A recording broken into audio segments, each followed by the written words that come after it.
In today's video, I'm going to teach you how to unlock a GoDaddy domain. Unlocking your domain is a necessary step if you're planning to transfer it to another registrar or if you're making certain administrative changes. Let's walk through the process together so you can do this easily and confidently.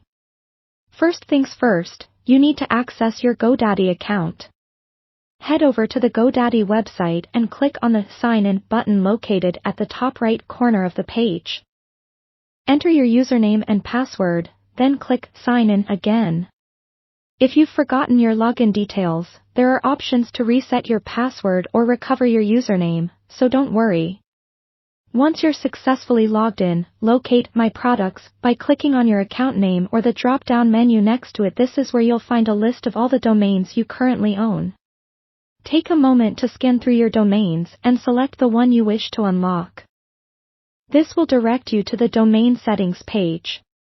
On the Domain Settings page, you'll see various options and details about your domain. Look for the section labeled Additional Settings. This is where you'll find the key to unlocking your domain. In this section, you will see an option for Domain Lock.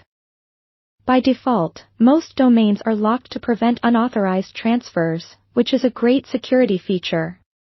Click on the Edit link or the toggle switch next to it to initiate the unlocking process.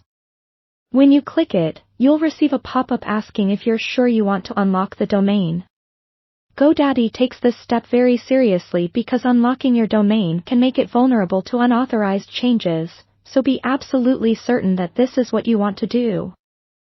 Confirm your choice by clicking on Yes or Unlock.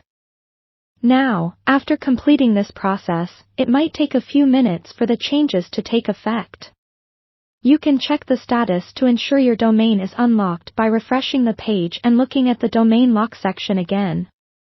If it reads as unlocked, then you're good to go. Just a quick piece of advice: once your domain is unlocked, it's crucial to monitor any changes or updates closely. Since an unlocked domain is more susceptible to unauthorized actions, you want to ensure that everything remains as you intended. If you no longer need the domain to be unlocked, remember to lock it back up again. It's just as simple as reversing the toggle. And that's it. You've successfully unlocked your GoDaddy domain. If you found this guide helpful, don't forget to like and subscribe for more useful tips and tutorials. Thanks for watching, and see you in the next video.